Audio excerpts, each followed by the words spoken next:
Hey guys, welcome back to my channel. Welcome back to my new blog. So कैसे हैं आप लोग? I hope आप सब अच्छे होंगे और मैं भी यहाँ एकदम अच्छी हूँ। तो कि चलिए स्टार्ट कर लेते हैं आज का ब्लॉग। और अभी बजे हैं शाम के 5। तो मैंने बस कल कपड़े धोए थे और सूख गए थे, तो उनको फोल्ड करके रखने भी थे कपड़ों को। तो बस मैं यहाँ कपड़े उतार के लेकर आ गई थी फोल्ड करने के लिए। और साथ के साथ निक्की भी आ गए थे। तो बस उन्होंने बोला कि वो तो बोला क्या, उनका खैर है हर बार का कि वो जब भी ऑफिस से आते हैं तो बस उनको पहले चाय चाहिए होती है। तो फिर वो आ गए थे, तो मैंने पहले उनके लिए चाय बनाई और साथ में अपने लिए भी, क्योंकि हम शाम की चाय तो साथ में ही पीते हैं। सुबह तो बहुत भागा दौड़ी हो जाती है तो साथ में नाश्ता नहीं कर पाते हैं, बट कोशिश करते हैं कि शाम की चाय तो साथ में ही पिए। और कोशिश क्या करनी है, मतलब शाम को चाय हम मोस्टली साथ में ही पीते हैं। तो बस मैं यहाँ अपने लिए और उनके लिए चाय बना कर ले आई थी। और यहाँ दक्ष भी सो के उठ गया था, तो साथ के साथ उसके लिए दूध भी लेकर आई। और मुझे क्या है ना कि गरम गरम चाय पीने की आदत नहीं है, और मेरी चाय थोड़ी सी ठंडी हो जाए उसके बाद ही मैं पीती हूँ। तो बस यहाँ मैं दोनों काम एक साथ कर रही थी। और हम लेडीज़ों का है भी ऐसा ही कि हम कोशिश यही करते हैं कि एक काम करने करने के साथ साथ हम दूसरा काम भी ख़त्म कर लें। हमारी यही हमेशा कोशिश रहती है। तो जी बस यहाँ का आप लोगों से बातें करते करते यहाँ मेरे कपड़े भी फोल्ड हो गए हैं, और कपड़े वगैरह फोल्ड किए उसके बाद छोटा मोटा काम और निपटाया। तो यहाँ 7 बज चुके थे मुझे ये सारे काम करते करते। और फिर टाइम हो गया था जोत बत्ती का भी शाम की। तो मैं 7 से 7:30 के बीच में पूजा वगैरह कर लेती हूँ, क्योंकि यही टाइम होता है पूजा करने का। तो बस सारे बाकी के काम निपटा लिए थे मैंने, और यहाँ मैं आ गई थी अपनी जोत बत्ती करने। और साथ के साथ में दक्षु को भी ले आती हूँ मैं। वो पूजा तो नहीं करता मेरे साथ, लेकिन जब तक मैं पूजा करती हूँ मेरे पास खड़ा रहता है। और फिर जब मैं पूजा कर लेती हूँ, मतलब दिया वगैरह जला लेती हूँ, हाथ जोड़ लेती हूँ, फिर उसके बाद में वो भी जय जय करता है। तो मैं कोशिश करती हूँ कि अपने साथ साथ उसको भी सिखाऊं कि भाई उसका भी थोड़ा ध्यान लगे पूजा वगैरह में, क्योंकि अगर हम स्टार्टिंग से ही बच्चों को बता दें ना इन चीज़ों के बारे में, वो तभी इन चीज़ों में अपना इंटरेस्ट दिखाते। तो जी मैं आ चुकी हूँ रसोई में, और काफ़ी देर सोचने के बाद में ये डिसाइड हुआ है कि आलू और बंद गोभी बनाने के लिए। सब्जियां तो और भी थी, मगर वही है ना कि पता नहीं कब क्या खाएं, इसलिए थोड़ा सा डिस्कस करना पड़ता है मुझे घर में कि भाई क्या बनाऊं करके। तो काफ़ी ज़्यादा सोचने के बाद में निक्की ने बताया कि भाई बंद गोभी और आलू की सब्ज़ी बना लो। तो बस मैं यहाँ पर सब्ज़ी कट कर रही हूँ। और मैं इसी तरह से पत्ता गोभी कट करती हूँ, क्योंकि मैं मुझे मतलब जब भी मुझे सब्ज़ी वगैरह कट करनी होती है, जैसे साग हो गया या इस तरह की कोई सब्ज़ी हो गई, तो मैं कभी भी चॉपिंग बोर्ड का इस्तेमाल नहीं करती, ना ही मुझे ज़रूरत लगती है कि भाई मैं चॉपिंग बोर्ड लूँ उस पर सब्ज़ी कट करूँ। क्योंकि मैं ना हमेशा अपने स्लैब पे ही करती हूँ, और स्लैब को एनी टाइम मैं अपना नीट एंड क्लीन रखती हूँ, ताकि अगर मुझे कभी भी कोई भी काम करना पड़े तो ऐसा ना लगे कि भाई नहीं इस पे नहीं करना चाहिए, ये गंदा होगा या नहीं। तो मेरी स्लिप हमेशा ही साफ़ रहती है। और मुझे जब भी सब्ज़ी वगैरह इस पर चॉप करनी होती है, मैं बहुत ईज़िली इस पर कर लेती हूँ। तो बस मैं यहाँ पत्ता गोभी कट करती हूँ, और साथ के साथ आलू भी मैं इसमें कट कर लूँगी इसी तरह से। तो मैं हमेशा ना पत्ता गोभी इसी तरह कट करती हूँ, क्योंकि ना वैसे हाथ में लेकर कट करो या अंदर बैठ के कट करो कमरे में ना, तो ये बहुत मेरे को ना बहुत बोरिंग सा काम लगता है, मतलब बहुत ज़्यादा टाइम भी लग जाता है। और इस पे इस तरह से कट करो, बस इसके बीच के डंठल इस तरह कट करके निकाल दो, और स्लैब पे रख के फटाफट फटाफट काट दो, तो इसमें ज़्यादा टाइम भी नहीं लगता, और सब्ज़ी भी आपकी एक बराबर कटती है। तो बस मुझे तो इसी तरह से सब्जियाँ काटना पसंद है।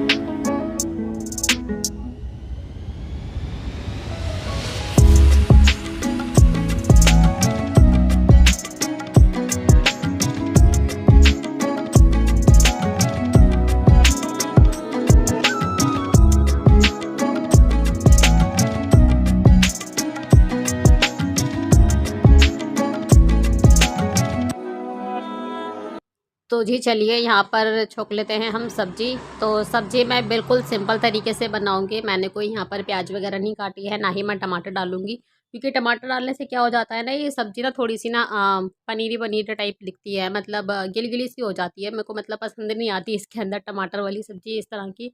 तो मैं बिल्कुल ऐसे ही सिंपल तरीके से बनाती हूँ। बस कढ़ाई में तेल डाला, उसके अंदर डाला थोड़ा-सा जीरा, और साथ में थोड़ा-सा हींग, क्योंकि ये पत्ता गोभी और रात में नुकसान ना करे इस वजह से थोड़ी सी हींग डाल दी है इसमें। और जब जीरा चटक जाए उसके बाद इसमें ऐड करा है आलू। और आलू ऐड करने के बाद इसके अंदर अपने वही बेसिक मसाले, हल्दी, धनिया पाउडर और लाल मिर्च पाउडर, उसके साथ में मैंने ऐड करा है नमक। और अब इसके ऊपर से इसको अच्छे से मसालों को मिला देंगे ताकि मसाले जले नहीं और पक भी जाएँ, इसलिए थोड़ा सा इसको चलाएँगे। उसके बाद इसमें ऐड करेंगे पत्ता गोभी और उन दोनों को अच्छे से मिक्स करने के बाद अच्छे से चला दीजिए ताकि मसाले अच्छे से उसमें कोट हो जाएँ। और उसके बाद इसको सिम गैस पर बिल्कुल मीडियम गैस पे आप इसको रख दीजिए पकने के लिए। पानी वगैरह कुछ नहीं ऐड करना है इसके अंदर, बस ऐसे ही तेल में भाप से ये धीरे-धीरे होती रहेगी। और जब आपकी सब्ज़ी बन जाए, उसके बाद में इसमें थोड़ा-सा ऐड किया है मैंने आमचूर पाउडर। और सीरियसली इस तरीके से सब्ज़ी बनाओगे ना, आपको इसमें इसका टेस्ट आपको बहुत ही ज़्यादा अच्छा लगेगा। मैं तो हमेशा से ऐसे ही बनाती हूँ। मैं फूल गोभी भी अगर होती है तो मैं बहुत ही कम ऐसा होता है कि मैं उसमें टमाटर ऐड करती हूँ, अदरवाइज़ मैं बिल्कुल ऐसे सिंपल तरीके से बनाती हूँ और सब्ज़ी इतनी टेस्टी लगती है ना कि आप इसे रोटी से, पराठे से, पूड़ी से, जैसे भी आप खाना चाहें ईज़िली खा सकते हैं आप। अगर आप किसी और तरीके से बनाते हैं तो प्लीज़ मुझे कमेंट में बताइएगा। मैं तो ऐसे ही बनाती हूँ। तो चलिए जी, यहाँ पर मैंने सब्ज़ी भी छोंक ली है और साथ के साथ अब बस अपना काउंटर टॉप भी क्लीन कर लिया है। तो अब मैं लगा दूँगी आटा। तो मेरा ये हमेशा का खाना बनाने का यही प्रोसेस है कि मैं जब भी अपनी रसोई में खाना-वाना बनाने आती हूँ तो सबसे पहले मैं सब्ज़ी छोंकती हूँ। सब्ज़ी छोंकने के बाद मेरा नेक्स्ट काम यही रहता है कि पहले मुझे आटा लगाना है, क्योंकि आटा लगाने के बाद ना आटे को भी 5-10 मिनट का रेस्ट चाहिए होता है। तो मैं इसके बाद आटा लगा देती हूँ और आटा लगाने के बाद फिर मेरा थर्ड स्टेप ये होता है कि बस मुझे बर्तन क्लीन करने हैं। क्योंकि शाम को जो चाय-वाय पीते हैं हम, शाम को 5 बजे के बाद ही सिंक में बर्तन आना स्टार्ट हो जाते हैं और जो भी बर्तन होते हैं वो मैं इसी टाइम पे साफ़ कर लेती हूँ। तो इससे क्या होता है ना कि वो सिंक बहुत ज़्यादा भरती नहीं है। और फिर जब सिंक बहुत ज़्यादा भर जाती है ना, तो मेरे को तो बहुत ही ज़्यादा आलस आता है, बाकियों का तो मुझे पता नहीं।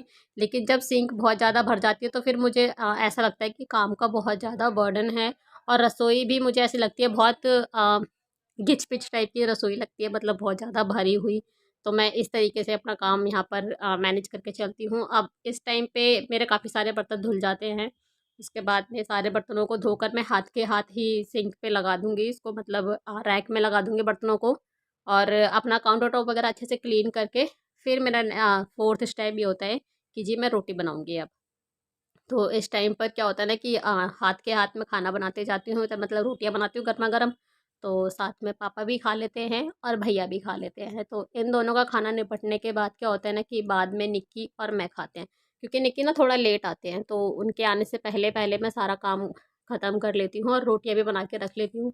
क्योंकि उनका कहना ये है कि भई रोटी बना कर रख लो, तो फिर हम साथ में खाना खा सकें। अदरवाइज़ फिर वो अलग खाते हैं और मैं अलग खाती हूँ। तो वो जब से हमारी शादी हुई है हम तो वही साथ में ही खाना खाते हैं, मतलब सुबह का तो नहीं हो पाता पॉसिबल, बट रात का खाना हम साथ में ही खाते हैं। कभी-कभी ऐसा होता है कि भई वो काम की वजह से बहुत ज़्यादा लेट आ रहे हैं या खाना बाहर से खाकर आ रहे हैं तो अलग बात होती है, मैं खा लेती हूँ अकेले ही, अदरवाइज़ हम साथ में ही खाना खाते हैं। तो चलिए, मैं यहाँ पे आपसे बातें करते-करते खाना भी बना लिया है और उधर पापा ने और भैया ने खाना खा लिया है।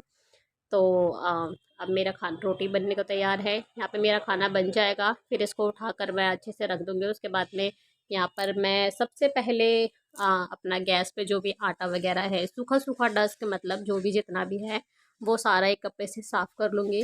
उसके बाद में मेरा ये आता है कि भाई बर्तन-वर्तन जो भी सब्ज़ी के हैं, दूध के बर्तन हैं या आटे के बर्तन हैं, सारे सब्जियों को, मतलब सारे बर्तनों को अच्छे से खाली करके उसके बाद सिंक में करा। तो देखिए उस टाइम पे भी आपने देखा था मेरे बर्तन बहुत ज़्यादा कम थे धोने के लिए, और अब इस टाइम पे भी मेरे बर्तन बहुत ही ज़्यादा, मतलब इतने ज़्यादा नहीं है कि पूरा सिंक भर जाए।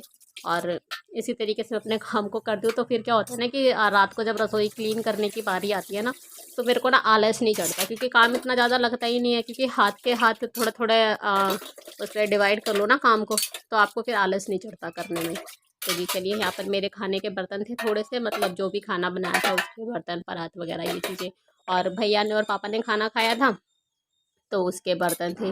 और जब निक्की और मैं खाना खाएँगे तो वो 1-2 प्लेट होती है, अगर रात को ही मन हुआ तो धो दिया, अदरवाइज़ सुबह भी धुलेगा, तो भी कोई दिक्कत वाली बात नहीं है। तो जी, मैं अपनी रात को इसी तरीके से रसोई क्लीन करती हूँ। और बर्तन धोने के बाद में नेक्स्ट स्टेप ये आएगा मेरा कि जी साबुन का स्क्रब लेके मैं पूरे काउंटर टॉप को अच्छे से क्लीन कर लूँगी, साथ में सिंक को भी, गैस टॉप को भी, टाइलों को भी, इन सब पे अच्छे से स्क्रबिंग कर दो ना एक बार रात को। तो आप क्या होता है ना कि आपका ना काम नहीं बढ़ता है ज़्यादा। मतलब कहने का मतलब ये है कि जैसे अब बाई चांस अगर हम हाथ के हाथ इस पे कपड़ा नहीं मारते हैं टाइलों पे, चलो काउंटर टॉप तो हम हर बार क्लीन कर लेते हैं, लेकिन क्या होता है ना कि टाइलों पे हम हाथ के हाथ कपड़ा नहीं मारते हैं, मतलब आलस कर जाते हैं कहीं ना कहीं। तो उससे क्या होता है ना कि जो डस्ट होता है वो उस पर धीरे धीरे करके कहीं ना कहीं एक मोटी सी लेयर बन जाती है उसके ऊपर, जिसकी वजह से चिकनाहट बहुत ज़्यादा हो जाती है, गंदगी बहुत ज़्यादा हो जाती है। तो फिर उसको साफ़ करने में हमें आलस आता है, फिर ये लगता है कि भाई आज टाइम नहीं है, आज नहीं कर रही, कल टाइम होगा कल करूँगी। तो इस चक्कर में क्या होता है ना कि वो हमारा काम बढ़ता ही जाता है घटने के बजाय। तो कोशिश किया करो आप लोग भी कि जिस टाइम पे आप क्लीनिंग करो, 5 मिनट का काम होता है, साथ के साथ काउंटर टॉप के साथ साथ फाइलों पर भी आप कपड़ा मार दो, तो उससे क्या होता है ना आपका काम बहुत जल्दी ख़त्म हो जाता है। तो जी चलिए, यहाँ पे आप लोगों से बातें करते करते मेरा काम भी ख़त्म हो गया है और मेरी रसोई देखिए एकदम हो गई है नीट एंड क्लीन मॉर्निंग के लिए। तो जी वीडियो को करते हैं यहीं पर एंड, और मिलते हैं आपसे इसी तरह किसी नेक्स्ट ब्लॉग में। और अगर आपको मेरा ब्लॉग किसी भी वजह से पसंद आता है तो प्लीज़ मेरी वीडियो को लाइक करना मत भूलिएगा। मिलते हैं नेक्स्ट ब्लॉग में, तब तक के लिए tata bye bye and Radhe Radhe.